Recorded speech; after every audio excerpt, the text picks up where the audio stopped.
Welcome back, it's Chris from the Hagon factory. So today we've got something completely different.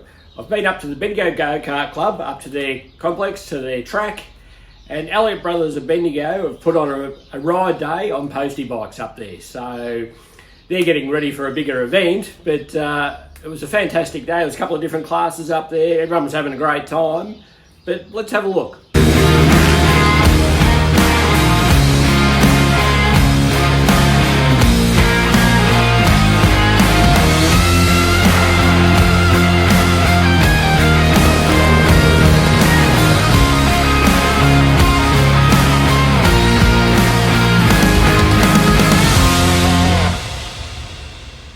My name's John Hazelden. We run Elliott Brothers and the motorbike shop, the Honda shop, so we all got posties together and we're just having a ride day and having a ball. Fantastic. So we've got a few bikes here, but like you've got a lot of guys from your work, have you? Yeah, there's some guys, quite a few guys from the shop, and we're all gearing up to do the Cessnock postie race in November. Fantastic. So we're trying to get our bikes sort of ready for that and get our bodies ready for it because we're all a bit old and slow. But how long's that race run for? I think it's an hour and a half fantastic. relay race, so you have 2 riders per team, and you do 10 laps and then swap over rider, and they close the whole team down every year apparently. Really? So, that'd be fantastic. Yeah, Let's get down there and have a look, I think. Yeah, no, it'd be good fun. It's a great day, I really appreciate it. No, thanks for coming up. Thanks for having a chat.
same as every other week. If you like what you see, like, subscribe, tell your friends, tell everybody. Let's bring Hagons back.